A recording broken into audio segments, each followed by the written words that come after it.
Thank you, and guys, good to see you again. This question is for Matt. Matt, you were just on the episode of Kicking It with Kate Abdo and Charlie Davies and a few others, and Clint Dempsey. And there's some real conversations on there. Like, I just want to know how that experience was like, because it felt like it was a little bit different than other interviews that you might have participated in. It was a great experience. I was so grateful to be able to be on the show, and just I feel like I was looser than I might be in this type of interview, and I know Charlie really well, and so that made me feel really comfortable to do it. And talking with Kate, she asks really insightful, difficult questions at times, but it was all fun, and to get to mess around with Clint as well was a lot of fun. So it was a great experience, and I think definitely a really great platform for U.S. men's national team players, or any players really in the world, to get to open up a little bit, to talk about real issues, but also show the human side of themselves, and definitely made me feel comfortable to show a bit more of the human side of myself. And you can see that clip on CBS Sports Golazo later this afternoon. Next will be Ryan Talmadge from Goal.com. Thank you, Michael. This one's for Chris. Chris, Greg was talking the other day about the center back competition and just like how many of you guys there are in this pool kind of vying for minutes. So you have that going on here, and then you look at the competition you're also facing on the club level, in terms of center backs at Crystal Palace. So how does this camp and this team kind of prepare you for what's going on at Crystal Palace, and then vice versa? How does what's going on at Crystal Palace prepare you for what it's like coming into national team camp? Yeah, I think playing with and at the same time playing against like world-class players, it really elevates your game regardless of it, if it's here or if it's at Palace. And so, I like to use the minutes I get at Palace to prove why I should play here, and vice versa. So I just kind of use every day as a way to get better. And, there is a lot of depth, not just in the center back pool, but also in the whole pool in general. So, being here really just kind of seems to elevate my game. Next would be Doug McIntyre from Fox. Thanks, Michael. Hey, guys. Good to see you. A question for each of you. You guys played, I'll start with you, Matt, but you guys played against each other at the weekend. You're on the field. It's an important game for both your teams. Last 15 minutes, you're both on the field. And then you have to switch gears and become teammates. What's that like, switching like that, and, you go from being enemies to being teammates kind of thing. And Chris, for you, how have you seen Matt grow over the last couple of years playing in front of him, both on the field and off? Thanks so much. Yeah, it's an interesting one going against your national team teammates, but I don't know. You say enemies, but it never really feels like that. You are competing, but you have the healthiest respect possible. And I was really excited when Chris was coming on, because I like playing against my friends as well. So it's really great to be able to be on the pitch and share those experiences and memories with each other. And then I think it really helps our relationship with the national team as well. Yeah, I'll answer the second half of the question. It's really good seeing Matt, like you said, kind of develop throughout the years. And I wouldn't necessarily say develop, but I think he just kind of has this sense of confidence to him now that I wouldn't say he was lacking, but maybe that he just needed help developing. And it comes with games and it comes with experiences. And so I feel like every time he comes back, you see a different side of Matt in a good way, of course. But no, I think also him being the number one at Forest this year is also going to further his development, and then even the next camp, and I don't know how many camps are coming after this, but every single time I'm sure we'll see a more confident side of Matt. Next is Jeff Carlisle from ESPN FC. Thanks, Michael. My question's for Chris. Obviously, you played in Germany for a few years. What do you make of the recent run that they've been on? And I mean, obviously they've got a new coach in Nagelsmann, but just what do you make of all the changes that team is going through right now? Answer in German. Yeah. I think regardless of recent results, we have the utmost respect for Germany, and I don't think anybody looks on the schedule and sees Germany and think like it's going to be an easy win. I think regardless of what team Germany puts out there, regardless of what's going on in the background, we know they're going to field a strong team. And having played in Germany for 4-ish years, you kind of tend to learn the German mentality, and they're all work no play. So we expect a game like that this weekend, and we're really looking forward to winning. Next will be Mike Waitala from Soccer America. Yeah, thanks so much. I was also going to ask about your experience in Germany. Are there any players on the team that you may have known that from your time there, and also just what is it like to play against a national team where you have played in their country and might be familiar with the style and the players? Yeah, I kind of grew up through the Bayern system, so I think that's probably half the German national team right there. Whether it's Nagelsmann, he's now the coach. He was the coach before I left. You could probably name 7-8 players on that German team that I've played with. But I think one I'm probably closest to is Jamal Musiala. We came to the academy together, the second team, and then eventually into the first team. And so I'm really looking forward to it. Like you said, I did play there, and so I kind of know their system. But again, I think us as a national team, we try not to focus too much on the opponents, but focus on ourselves and getting better leading up to the World Cup. And so we're really gonna use this game to just continue to grow and to continue to push forward. Great, thank you. Next is Stephen Goff from the Washington Post. Okay, question for you. This is a massive opponent, Germany. It's only a friendly, but still this is a difficult match for you. There's not going to be a lot of chances to play the highest level teams because so many dates over the next couple of years are filled with CONCACAF games. How do you look at a match like this? What do you hope to get out of it? And how important are the few games like this, plus Copa America next summer? Yeah, these games are obviously very important to us and to our fans, and I think if we want to do well in the World Cup in 26, we need to learn how to win games like the ones that we have ahead of us. So all the experiences that we're going to get and the opportunities that we have to play these types of profile of games are really, really important.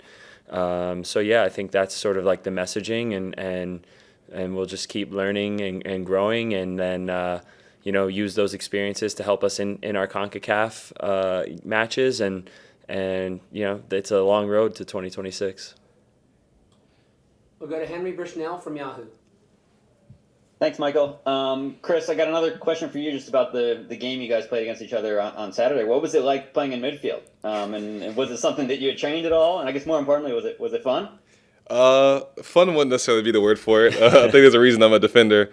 I was hoping I was going to get on the ball and maybe chip Maddie from half field, but it was good. Actually, I had trained earlier in the week. We have a few injuries at Palace right now, and so Roy came up to me and was like, you just be ready to play wherever. And by wherever, I thought he meant the back line, and then the 6 came up. So, I'll do whatever to get on the pitch, and I'll do whatever for the team to help us get a result. But it was definitely an interesting experience.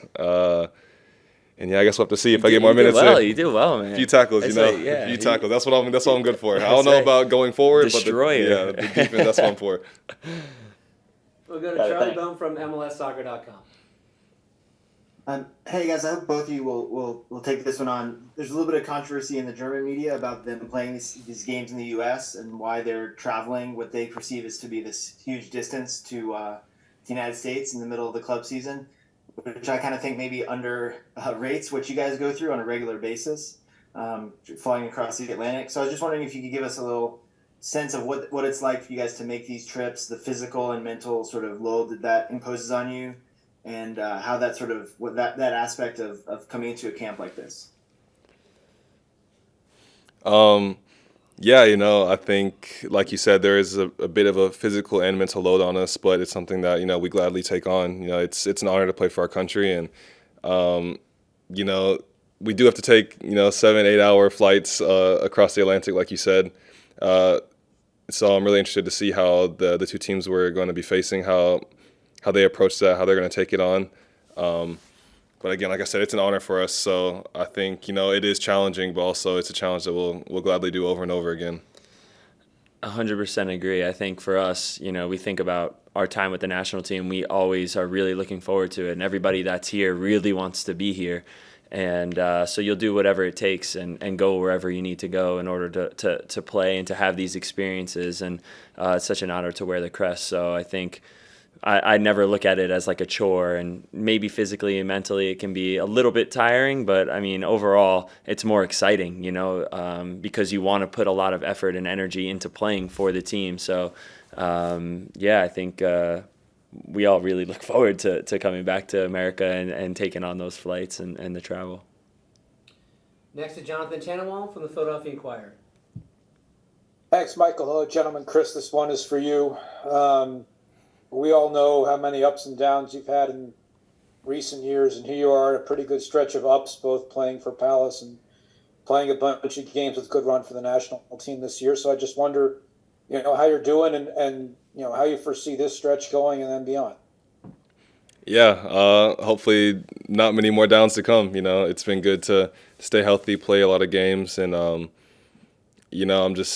happy with where I'm at right now. I'm happy with, of course I wish I was playing more for Palace, but it's competition, and hopefully once I beat somebody out, then it's my spot to keep.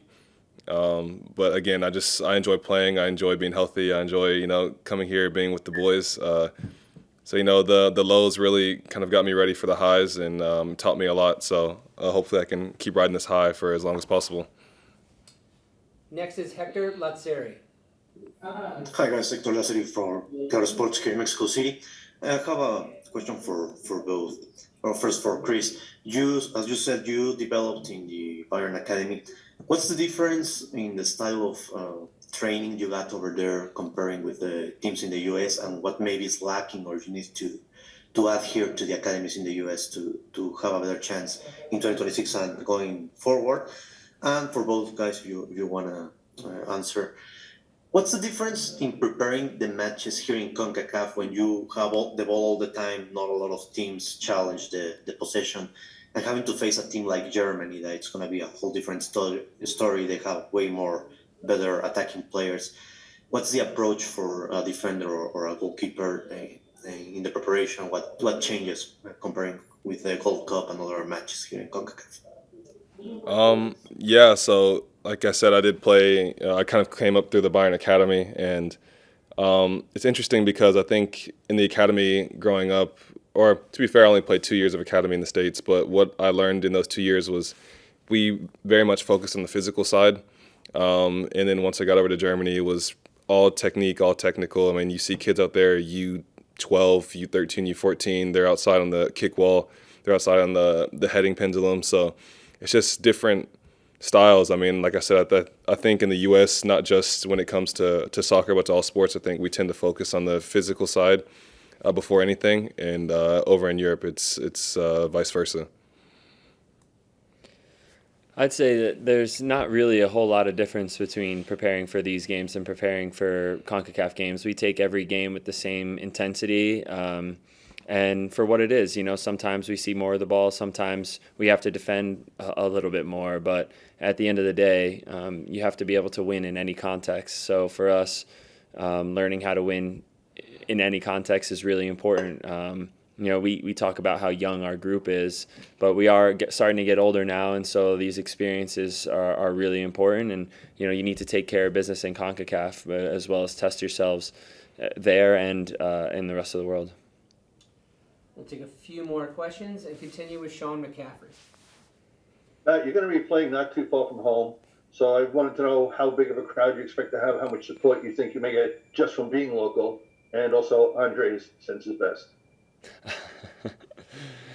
That's awesome. Yeah, I can't wait to play in the Northeast, to be honest. It's going to be amazing. It's the closest I'll have ever played to home for the national team in a long time. So I'm expecting a very, very big turnout, more than I was able to get tickets for, that's for sure.